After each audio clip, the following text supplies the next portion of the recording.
معنا النهاردة قضية بشعة، قضية تهتز لها المشاعر الإنسانية. أحداثها ستجعلك تشعر بالحيرة والاندهاش، فتلك الجريمة لا مكتوب على جبينك ديوس. عارف يعني ايه الديوس؟ انا كنت بنام معاك في نفس الوقت، وكنت بنام مع الشخص المتهم، ودخل لملي قمصان نومي واندراتي من على الغساله ومن على الانتريه، وانت عارف، اكيد عارف طبعا، ما انت بتصلي المفروض، وعارف يعني ايه الديوس. انا مراتك عشان تجيب حقك بالقانون، مفيش حاجه اسمها كده، ما انت خلاص جبت لي حكم 3 سنين، سايبني على ذمتك ليه؟ انا مش عشان نمت معاها يبقى انا اشيل العيال. انا في ناس قبلي وفي ناس بعدي، انا بتحاسبوني على ايه؟ انا معاكم في اي تحليل خارجي بره، بس الطب الشرعي انا مش هروح الطب الشرعي. ربنا يسلط عليكم اللي يأذيكم في حياتكم. كل انسان منهم من صحاب اخوها. انا هوت، وده ادعائي ودي حياتي اللي اتدمرت بسبب واحده فجره زي دي هي واهلها. بدل ما تقفوا مع الشيطان، تعالوا خليه يواجه، خليه يجيبها ويقف قدام النيابه ويقول لا انا اختي مظلومه ولا بنتي مظلومه. محمد الهادي زوج مصري يقطن في منطقة بهتيمة بشبرا الخيمة بجمهورية مصر العربية. كان معروفا عنه أنه شاب صالح ومحترم، تربى في وسط أسرة متوسطة الحال، واهتم أهله بتعليمه حتى التحق بالجامعة. وأثناء دراسته لمح فتاة صالحة في نفس المنطقة التي يعيش فيها، فأعجب بها من أول نظرة. وعندما سأل عنها علم أن اسمها تغريد، وأنها تسكن على مقربة منه، وأن أهلها من نفس مستواهم الاجتماعي. تكررت لقاءات محمد وتغريد، ولكن لم يكن بينهما أي تواصل، بل كانت مجرد نظرات من بعيد. لم يصارحها محمد ولم يتخذ أي خطوة حتى يرتب جميع أموره، فقد كان ينوي أن يتقدم لخطبتها بمجرد أن يتخرج من الجامعة ويحصل على عمل ليدخل دخل البيت من بابه، إذ أنه لم يشأ وفقا لتفكيره الخاص أن يعلقها به إلا بعد أن يكون مستعدا لخطوة الارتباط. وبالفعل مرت الأيام حتى تخرج محمد، وبعدها فاتح أهله في الموضوع قائلا لهم: أريد أن أخطب تغريدة. وبالطبع كان أهله يعرفونها جيدا لأنها تسكن في نفس المنطقة. طلب محمد من أهله أن يذهبوا معه إلى أهلها لطلب يدها رسميا، وبالفعل ذهب وأهله إلى أهل تغريدة، ورحب أهل تغريدة بمحمد وبهذا الزواج، كما شعر محمد وتغريد بالارتياح والقبول المتبادل. وتمت الخطبة. خلال فترة الخطبة تعودا على بعضهما أكثر، وكان محمد يحب تغريد ويحاول إرضاءها وتلبية كل طلباتها. وبعد فترة قصيرة من الخطبة، وتحديدا في عام 2009، تم الزواج بينهما. ولكن دخلت البيت من بابه زي ما بيقولوا، تبعت الأصول، ابتعدت في حياتي، كنت زوج يعني بشهادتها هي وبلسانها هي، وعلى مرأى ومسمع من كل الناس اللي متابعة القضية بتاعتي في كل بلدان العالم، إن أنا يمكن قالت عني إن أنا زوجي يتمنى أي إنسانة في الدنيا. استأجر محمد شقة سكنية في منطقة الهرم بالقاهرة، لأن شقته التي كانت في بيت عائلته كانت تنقصها بعض الترتيبات، فاستأجرها لفترة معينة. وكان في ذلك الوقت يعمل في شركة سياحة في شرم الشيخ، فيتنقل بين شرم الشيخ والقاهرة. كانت الحياة بين محمد وتغريد مستقرة، حتى إن كانت هناك بعض المشاكل فقد كان يتجاوزانها بعد 3 أشهر من الزواج. فاجأت تغريد محمدا بأنها حامل. طار محمد من الفرحة لأنه سيصبح أبا أخيرا. في تلك الأوقات قال محمد لتغريد: شقتنا في بيت أهلي قد انتهت، وسأطمئن عليك أكثر وأنت هناك. فردت عليه تغريد: لكنني أرغب في البقاء هنا، ولا أحب العيش في بيت عائلة. لكن محمدا أصر على موقفه، فليس من الطبيعي أن يمتلك أحد شقة ويتركها ليعيش في شقة مستاجرة. وبالفعل انتقلت تغريد إلى شقتهما في بيت العائلة. مرت الأيام والشهور حتى انتهت أيام الحمل، وجاء موعد الولادة، فأخذ محمد إجازة من عمله وعاد ليحضر ولادة زوجته. أكرمهما الله بابنة سماها سلمى. وكان محمد يروي ويقول أن روحه كانت متعلقة بسلمى منذ ولادتها، وكان يحبها حبا قطر. مرت الأيام حتى بداية عام 2011، حيث وقعت ثورة يناير وترتبت عليها أحداث كثيرة، فأصبح الوضع الاقتصادي صعبا جدا. بالتالي قل راتب محمد أيضا، وبسبب المسؤولية والمصاريف الزائدة كانت تحدث مشاجرات بينه وبين زوجته حول مصاريف البيت، فقد مر بظروف صعبة بسبب عمله. كان محمد متمسكا بتغريد ويحاول إرضاؤها بقدر ما يستطيع، لذلك قرر أن يبحث عن فرصة عمل خارج مصر، وبالفعل تواصل مع الشركة التي كان يعمل بها وطلب منهم أن يسفروه إلى أي فرع تابع لهم خارج البلاد. وفي غضون فترة قصيرة وافقت الشركة على سفر محمد إلى دولة قطر، لكنه كان قد رتب أموره على ألا يقضي بقية حياته في الغربة، بل سيجمع مبلغا جيدا من المال ثم يستقر في مصر. بعد سفره بفترة قصيرة تواصلت معه زوجته تغريد وقالت له: أنا لست مرتاحة مع أهلك، يجب أن تشتري لي شقة مستقلة. فرد محمد: اصبري علي قليلا حتى أستقر في عملي وأجمع مبلغا جيدا، وبعدها نشتري شقة خاصة بنا. لكن تغريد لم تصمد، وكانت تتصل بمحمد كل يوم تشكو له من أهله ومن عيشتها داخل البيت. هنا قرر محمد أن ينهي هذه المشاكل، فاشترى شقة بالفعل وجهزها، وانتقلت إليها تغريد وابنته. السلام عليكم ورحمة الله وبركاته. أنا اسمي تغريد السيد محمد. جوزي رافع عليا قضية إنكار نسب ورافع قضية زنا، بيثبت فيها إن أنا سبت خاينة من يوم ما اتجوزت وأنا بخونه، وبيقول إن ال3 أولاد مش أولاده، وده طبعا مستحيل إن ال3 أولاد أولاده. الراجل دوت أنا اتخطبت له عن حب واتجوزته عن حب، وبابا كان رافض الموضوع في الأول، وأنا اتمسكت بيه لأني كنت معجبة بشخصيته وبأدبه وبأخلاقه. طبعا الكلام ده كان في الأول. يعني بعد كده ربنا كرمنا بسلة أول مولودة، وبعد كده كرمنا بآدم، وبعد كده كرمنا بأيتن، 3 أولاد. كان محمد يأخذ إجازات على فترات، وعندما عاد في أول إجازة حاول أن يعوض زوجته وابنته بقدر ما يستطيع من النزهات والخروجات. وبعد أن انتهت فترة إجازته سافر إلى دولة قطر مرة أخرى.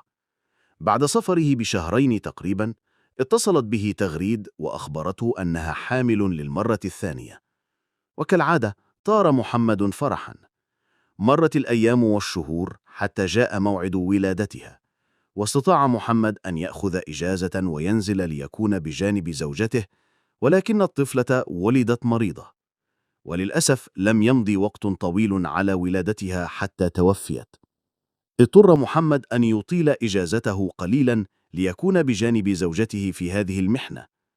بعد حوالي 3 أشهر سافر مرة ثانية، ولكن بعد شهر واحد فقط من سفره تفاجأ بأن زوجته تغريد تتصل به وتبلغه أنها حامل.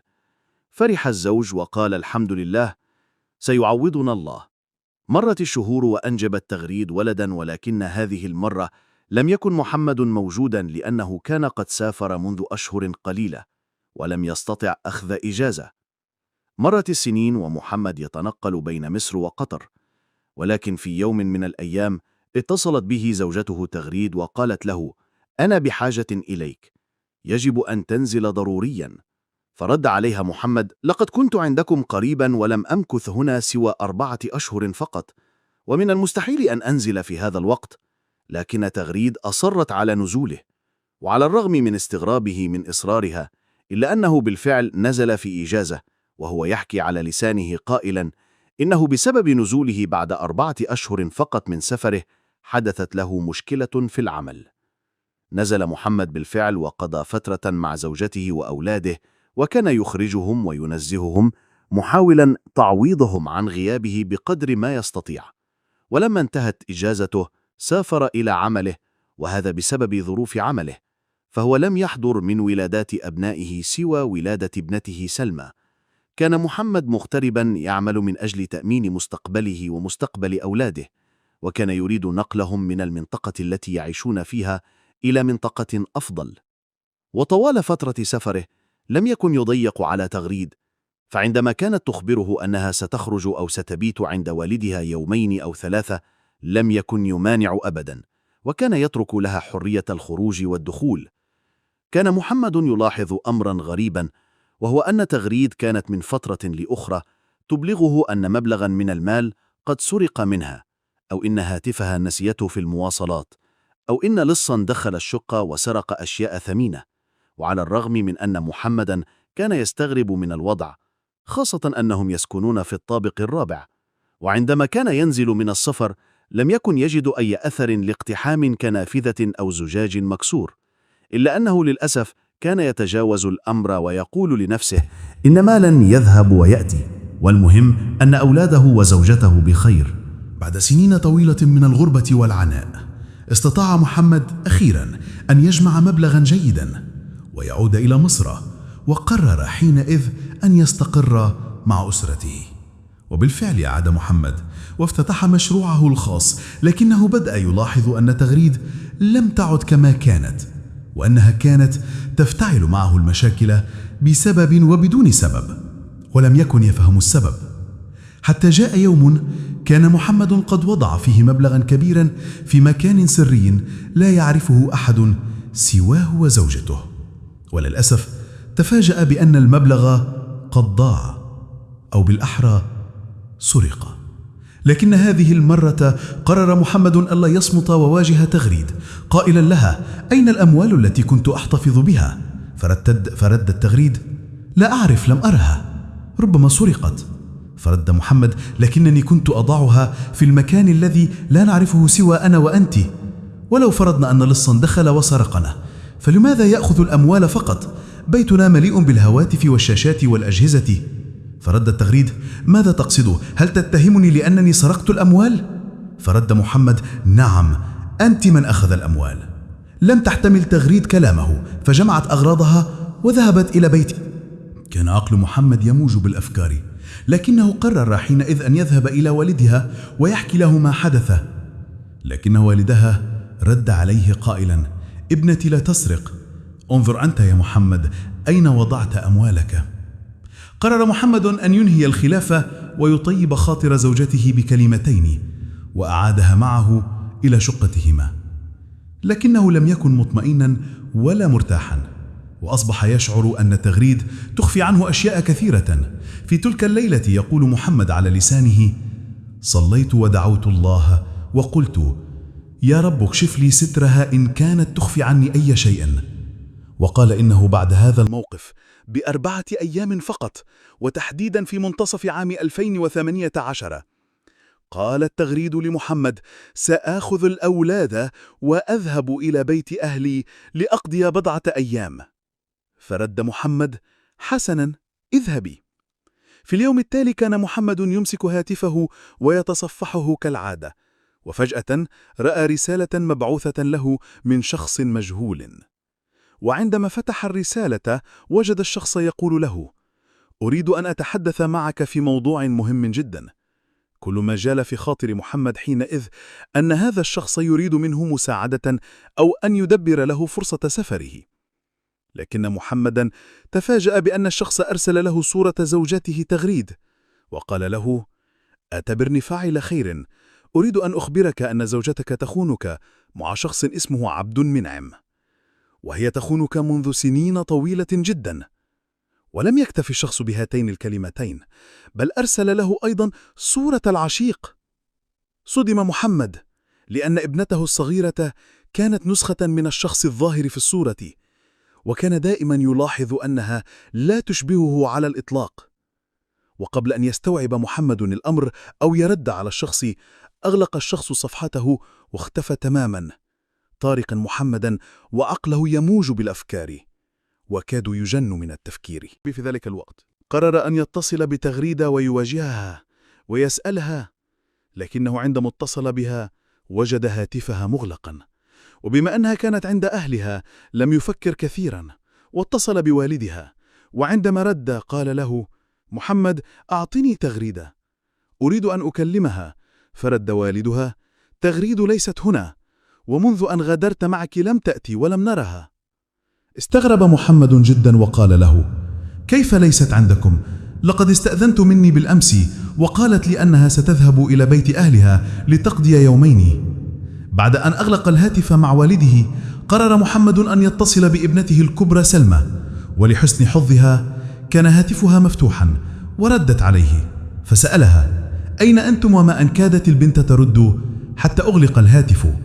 بعد 5 دقائق اتصلت به ابنته وقالت له: نحن جالسون عند صديقة أمي.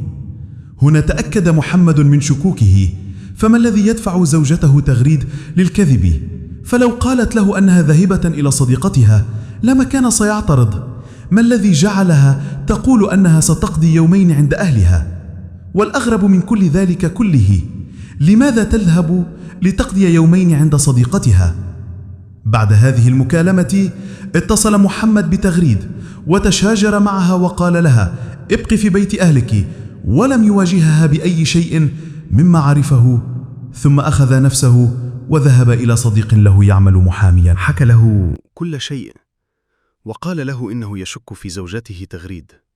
وهنا كانت القشة التي قسمت ظهر البعير، فقد قال له المحامي: في البداية يجب أن نجري تحاليل الحمض النووي DNA للأولاد لنتأكد هل هم أولادك أم لا.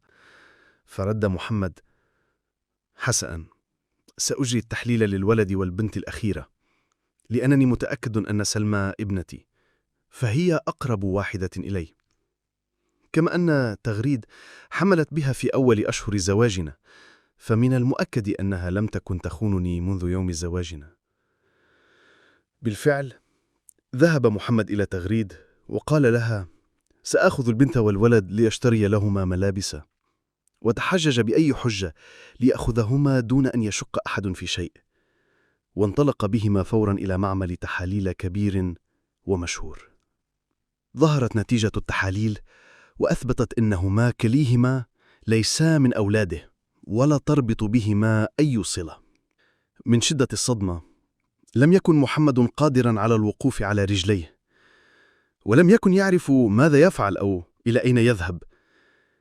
لكن بعد تفكير طويل قرر ألا يضيع نفسه وألا يأخذ حقه بيده من تغريد، لأنها لا تستحق أن يضيع نفسه من أجلها.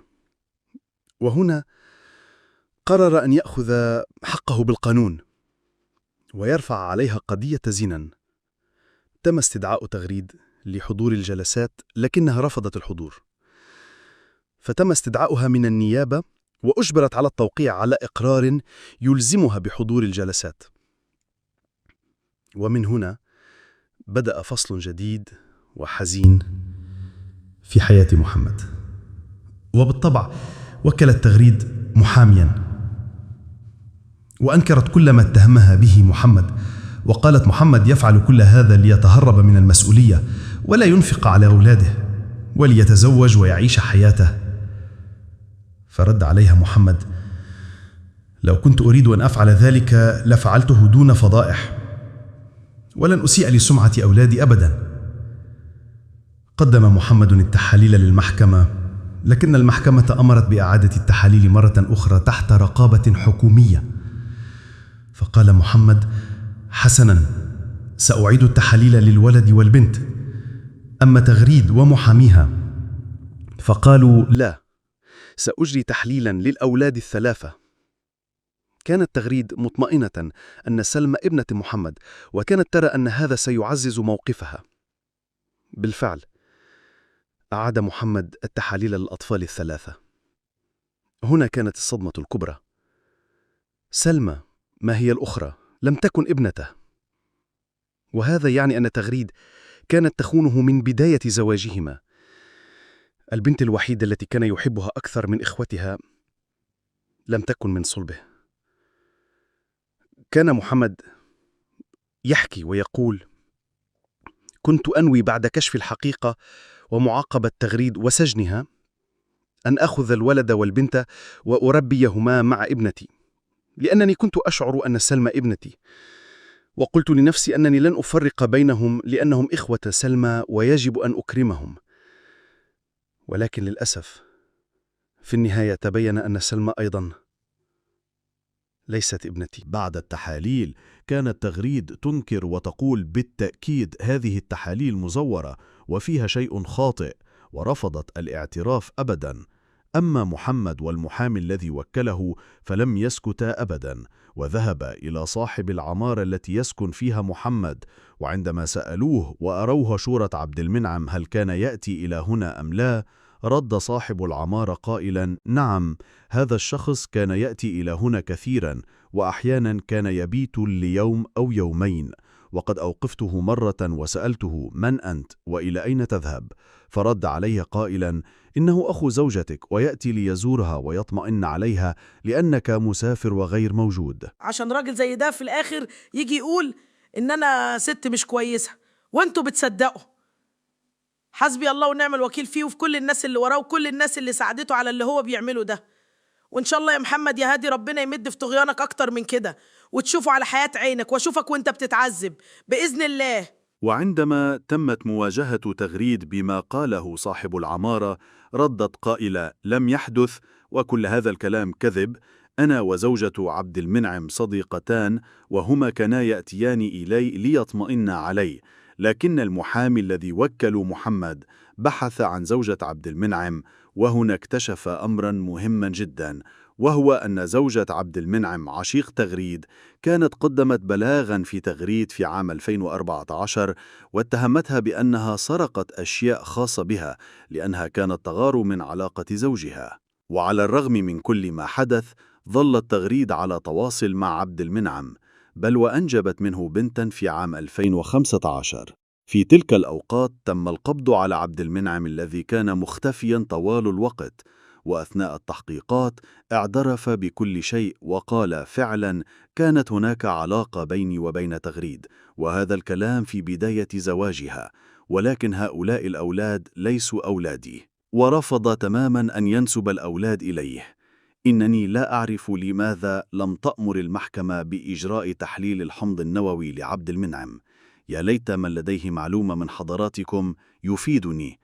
أكمل عبد المنعم اعترافاته قائلا أنه وتغريد كانا يستأجران شقة في عمارة سكنية ويتقابلان فيها، وهنا استطاع محامي محمد أن يصل إلى صاحب العمارة، وبالفعل تعرف عليهما وقال إنهما كانا يأتيان إلى هنا باستمرار على أساس أنهما زوج وزوجة. وعندما استدعي صاحب الشقة التي استأجراها قال لهم أجرت لهما الشقة على أساس أنهما زوج وزوجة، وبالفعل أخرج من جيبه عقد زواج عرفي بين تغريد وعبد المنعم، أي أنها كانت متزوجة رجلا آخر أثناء زواجها. بعد كل هذه الأدلة ثبتت تهمة الزنا على تغريد وعشيقها، وحكم عليهما بالسجن لمدة 3 سنوات، لكن تغريد هربت من تنفيذ الحكم وخرجت في بث مباشر على مواقع التواصل الاجتماعي وقالت هؤلاء الأولاد أولاد محمد وهو يعرف أنهم أولاده، ثم أهانته بأبشع الألفاظ، وبعدها قالت له أنا موجودة بجانبك وأراك لكنك لا تراني وعمرك لن تصل إلي، وإن أردت عرض هذا الفيديو على النيابة فاعرضه فلن يستطيع أحد الوصول إليه، وكأنها خرجت في بث مباشر لتهينه